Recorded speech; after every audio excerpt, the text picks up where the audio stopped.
Hello guys, I am your master teacher at the DCA and you are watching DCA Digital with the RK sir. So guys, today we will start the new chapter.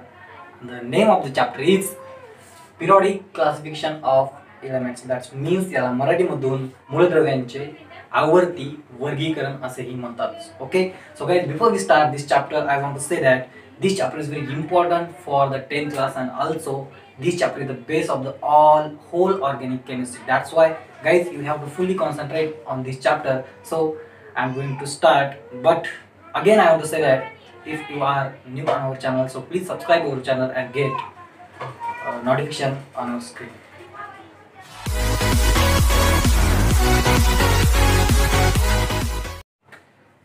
तर विद्यार्थ्यांनो, जेव्हा आपण दुसरा chapter चालू करतो, आपल्या दुसऱ्या चॅप्टरचं नाव काय आहे? मराठीमधून चॅप्टरचं नाव आहे मूलद्रव्यांचे आवर्ती वर्गीकरण आणि इंग्लिश मधून त्याला काय म्हणतात?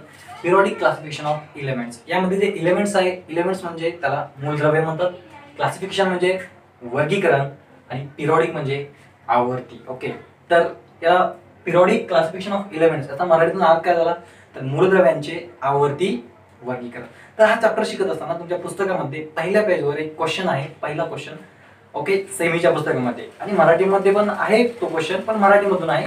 तर सेमीमध्ये क्वेश्चन असा आहे, what are the types of matter. Okay, what are the types of matter याचा मराठीतून अर्थ असा आहे की द्रव्याचे, ओके, द्रव्याचे प्रकार कोणते किंवा किती असं विचारत होतं.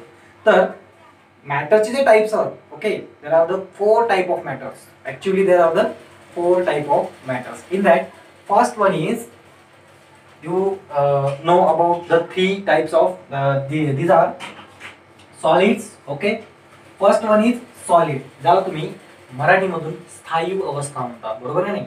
म्हणजे द्रव्याचा जो पहिला प्रकार आहे तो कोणता आहे? Solid. That is the first type of matter is the solid, त्याला आपण मराठीमधून स्थायी अवस्था म्हणतो. After that second one is liquid. Okay, do you remember something? Second one is liquid. लिक्विडला आपण मराठीमधून द्रव असं म्हणतो. Okay, understand? So this is the second type of matter and another third one is gas. Okay, ज्याला मराठीमधून आपण वायू असं म्हणतो. Okay, do you remember? Generally we know about this 3 types of matters. Okay, these are solid, liquid, gas. But after all there is a extra I mean the types or the state of matter, that is plasma. That is plasma. Okay, this is out of our syllabus, but this is very necessary to remember for your future. Okay, so guys, if someone asks you what are the types of matter, then you can answer like this. There are the 4 type of matters. In that, first one is solid, liquid, gas, and after that plasma. If suppose sometimes you don't remember plasma, then this answer is also right. Okay, this answer is exactly correct. That is the solid, liquid, and gas. Understand? Now the second point, I mean the second question in your book, that is the what are the type of elements. Okay, what are the type of elements? This is the second question. So the question is that what are the types of elements. Okay, so at last time I told you that what is the elements. Elements म्हणजे काय? Elements म्हणजे मूलद्रव्य. तर आपला question असा आहे की what are the types of elements, म्हणजे मूलद्रव्यांचे प्रकार. ओके, तर मूलद्रव्यांचे प्रकार ज्यावेळेस आपण सांगतो त्यावेळेस ते अशा प्रकारे येतात. हे आपल्याला सगळ्यांनाच माहित आहे मूलद्रव्यांचे प्रकार. ओके, मूलद्रव्यांचे प्रकार 3 आहेत. ते कोणकोणते पहा लक्षात. इंग्लिश मधून आपण बघू. There are the 3 type of elements. That is first one is metal. First one is metal. Second one non metal and third one, that is metalloids. Okay, third one is metalloids. That means in Marathi, if you want to understand, see here, metal means dhatu, non-metal means adhatu, and metalloids means dhatu sadrasya. Understand? Now this word is what you say, this is the stranger for you. What is the meaning of this? धातू सदृश means त्याचा अर्थ असा आहे की असा element ज्यामध्ये metal आणि नॉन मेटल या दोन्हीचेही प्रॉपर्टीज असतात त्याला आपण काय म्हणतो, metalloids. Understand? So this is the answer of the second question. After this okay, यानंतर काय आहे आपल्याला तिसरा क्वेश्चन असा विचारला आहे की what are the smallest particle of matter is called. याचा अर्थ असा आहे की मॅटर जो आहे द्रव, त्याचा सगळ्यात लहानात लहान कण जे आहे त्याला काय म्हटलेलं आहे. ओके, लहानात लहान कण, एकदम स्मॉलेस्ट पार्टिकल, ज्याला आपण इंग्लिश मधून ॲटॉम असं म्हणतो. ओके, इंग्लिश मधून काय म्हणतो, ॲटॉम. त्याला मराठीतून काय म्हणतो आपण, अणु असं म्हणतो. That means the answer of that question, that is the smallest particle of the matter is atom. Understand? This is the answer of the third question. After that, we have to differentiate between the element, okay, and the compound. So what is the compound and what is the element? First of all, see here, element, first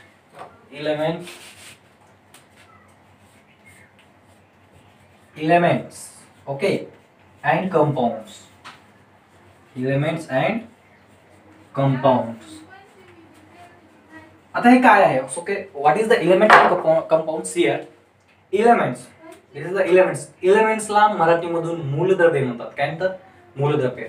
and then कंपाऊंड्सला मराठीमधून संयुगे म्हणतात. Understand? So what is the main and basic difference between the compound and element, that is here. Element, मी जर इथं nitrogen लिहिलं, you know I mean the which element is indicated by or denoted by N, which is this, the name of this nitrogen. Understand? And what is this? This is oxygen. And suppose I combinely write or wrote here, that is the CO2. You can see here, this is the CO2. So what I want to explain, or I want to explain the difference between the element and the compound like this. आता आपण compound आणि element मधला difference पाहणार आहोत. तो कसा, ऑक्सिजनला मी कोणत्याही chemical प्रोसेसने break करू शकत नाही. वेगळं करू शकतो का, करू शकत नाही. म्हणजे हा एकदम बेसिक आहे. नायट्रोजनला मी वेगळं करू शकतो का, दॅट मीन्स हा एकदम बेसिक आहे. पण तुम्ही जर CO2 चा विचार केला तर याच्यामध्ये मी कार्बन आणि CO2 हे दोन वेगळं करू शकतो, कार्बन आणि O2. बरोबर आहे की नाही. That's means what happens, element cannot be subdivided, okay, cannot be divided by any chemical process. So guys, this is the main difference between these elements and compounds, that is here, elements cannot be divided into further, okay, म्हणजे याला आपण divide करू शकत नाही, कोणत्याही chemical प्रोसेसने आपल्याला divide करू शकत नाही. पण कंपाऊंडचा विचार केला तर याच्यावर केमिकल प्रोसेस अप्लाय करून आपण त्याला ब्रेक करू शकतो. That means elements cannot be divided or cannot be break, but compound can be break and separated by any chemical process. हा त्यातला बेसिक डिफरन्स आहे. ओके, आणि कंपाऊंड्स हे एलिमेंट्स पासून तयार होतात. अंडरस्टँड? एलिमेंट्स पासून कंपाऊंड्स तयार होतात, कंपाऊंड्स पासून एलिमेंट्स सुद्धा तयार होऊ शकतात. दिस इज अ रिव्हर्सिबल रिएक्शन. कारण एखादा कंपाऊंड आहे, उदाहरण CO2, तर CO2 मधून मी ऑक्सिजन आणि कार्बन वेगळा करू शकतो. पण आता ऑक्सिजन दिला आणि ऑक्सिजन मधून दुसरा ऑक्सिजन वेगळा करू शकत नाही. बरोबर आहे. म्हणून याला एलिमेंट्स म्हणायचं आणि याला कंपाऊंड्स म्हणायचं. This is the difference between elements and compounds. Understand guys? So guys, today we will going to start the new point in the second chapter, that is Dobereiner's triads. या मराठीमधून डोबेरेनरची त्रिक असे म्हणतात. तर हे काय आहे आता आपण पाहणार आहोत. Let's see here. Dobereiner is the German scientist, okay, in 1817, 1817 मध्ये, इन 1817 डोबेरेनर यांनी काय केलेलं आहे, पहा लक्षात द्या, तीन इलेमेंटचा एक ग्रुप तयार केलेला आहे. ओके, काय केलं आहे, तीन इलेमेंटचा एक ग्रुप केलेला आहे. आणि तो ग्रुप जे केलेला आहे त्या इलेमेंट्सला त्यांनी कसं अरेंज केलेला आहे, त्याच्या ॲटॉमिक मास नंबरच्या इन्क्रीजिंग ऑर्डरमध्ये, म्हणजे अणुवस्तुमानाच्या चढत्या क्रमाने त्याची मांडणी केलेली आहे. Okay, understand? What happen in 1817, he arranged elements in increasing order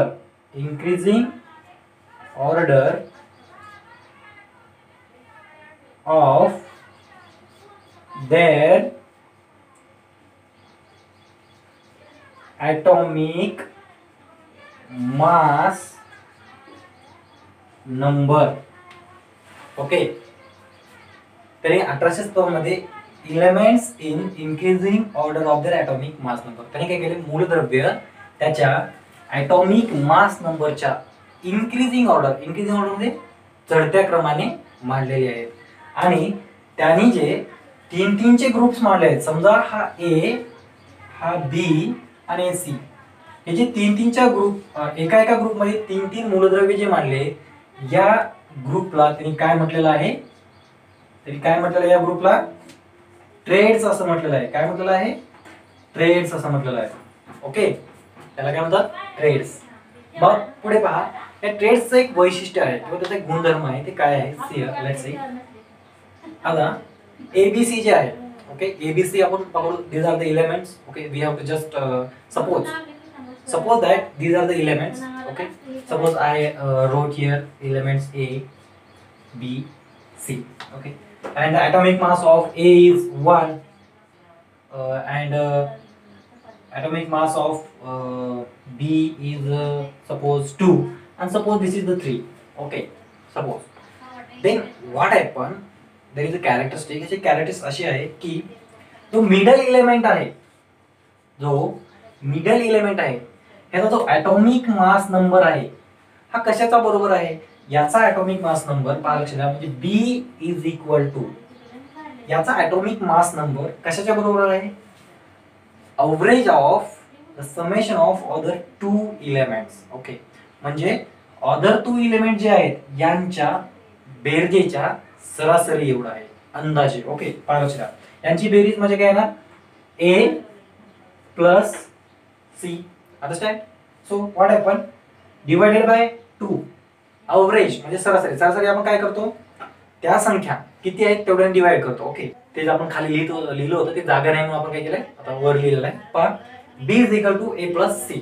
okay, याचे ॲटॉमिक नंबर काय, मास काय होते, याचं किती होतं, 2 होतं, बरोबर.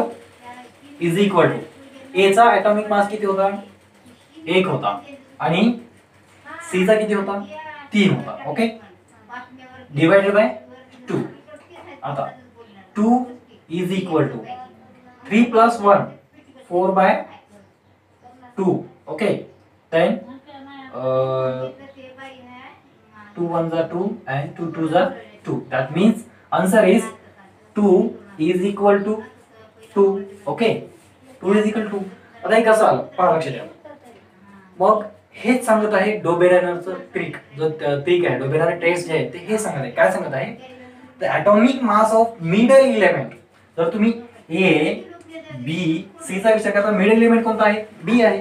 पण atomic mass of middle element is approximately equal to, म्हणजे अंदाजे, बरं का, थोडाफार फरक येईल, अंदाजे approximately equal to the mean of, mean म्हणजे सरासरी, the mean of atomic masses of other two elements. मीन म्हणजे सरासरी, atomic masses म्हणजे त्यांचे वस्तुमान. ओके, atomic masses चे सरासरी इतकं काय आहे, मधल्या एलिमेंटचं वस्तुमान आहे, मास आहे. हे काय सांगत आहे, डोबेरेनर ट्रेड्स आहे. डोबेरेनर ट्रेड्स काय सांगत आहे, पाहिलं, the atomic mass of middle element is equal approximately equal to mean of atomic masses of other two elements. म्हणजे पाहू शकता की बीचं जे ॲटॉमिक मास आहे हे कशाच्या बरोबर आहे, तर या दोघांच्या ॲटॉमिक मासच्या सरासरी एवढा. तुम्ही बघू शकता 2 इज इक्वल टू इथं आलेला आहे. ओके, समजते. आता आपण काय करू, एलिमेंट घेऊ. ओके, ऍक्च्युअल एलिमेंट घेऊ आणि आपण ते करून पाहू. सो आपल्याला परीक्षेमध्ये काय केलं जातं, अशा प्रकारे एक्झाम्पल दिलं जातं आणि तुम्हाला ओळखायचं असतं की हे डोबेरेनर ट्रेड आहे की नाही. Okay, is it the Dobereiner triad, असा क्वेश्चन विचारला जातो आणि तुम्हाला ते व्हेरीफाय करायचं असतं. मग ते व्हेरीफाय करायचं कसं, ओके, तुम्हाला एमसीक्यू मध्ये प्रश्न पडतो कधी कधी, तुम्हाला ते व्हेरीफाय करायचं असतं. मग व्हेरीफाय करायचं कसं, तर जसं आपण आता पाहिलं की डोबेरेनर ट्रेड्स काय दाखवत आहे की मिडल एलिमेंटचं ते ॲटॉमिक मास आहे हे approximately equal to the mean of atomic mass of their other two elements. मग आपण तेच करायचं. त्यांनी असं सांगितलं आहे, पहा, मिडल एलिमेंटचा ॲटॉमिक मास म्हणजे सोडियम हा मिडल एलिमेंट आहे, याचा ॲटॉमिक मास कशाचा बरोबर आहे, मीन. मीन म्हणजे सरासरी. मग सरासरी घ्यायची कशाची, other two elements, lithium and potassium, lithium plus potassium. Mean घेताना काय करतो आपण, 2 याला डिवाइड करणार आपण. ओके, त्यानंतर पुढे पहा. आता आपण किमती ठेवून देऊ. लिथियमची किंमत किती आहे, आय मीन ॲटॉमिक मास किती आहे. Atomic mass 6.9. Okay, this is the 9, 6.9 plus पोटॅशियमचा ॲटॉमिक मास नंबर किती आहे, 39.1 divided by 2. Okay, after that आता काय करायचं, पहिल्यांदा या दोघांचं समेशन करायचं, याची बेरीज करायची. याची बेरीज येते डायरेक्ट 46.0. मी डायरेक्ट लिहिलेलं आहे, तुम्ही करून पाहिजे, डायरेक्ट लिहायचं नाही. ओके, कारण मला माहिती आहे याची बेरीज किती येणार आहे, 46.0 डिवायडेड बाय 2. ओके, मग याने डिवाइड केल्यानंतर उत्तर येतं 23.0 आणि एवढंच ॲटॉमिक मॉस सोडियमचं आहे. तुम्ही तर पाहू शकता. Okay, that's why it proves that it is the Dobereiner test. म्हणजे याला आपण डोबेरायनरचं क्रिक असं म्हणू शकतो. अशाच प्रकारे तुम्हाला काही एक्झाम्पल मी PDF दिलेलं आहे डिस्क्रिप्शन बॉक्समध्ये, ते तुम्ही उघडून ते उदाहरणं सोडवायचे आहे. आणि त्यामध्ये काही प्रॉब्लेम असला तर कमेंट बॉक्समध्ये कमेंट करा. परत तुम्हाला जर व्हिडिओ आवडला असेल, समजलं असेल सगळं, तर व्हिडिओला लाईक करा, सबस्क्राईब करा, सोबतच्याच बेल आयकॉनवर क्लिक करा आणि मिळवा सर्वात प्रथम आमचे अपडेट्स तुमच्या स्क्रीनवर. धन्यवाद.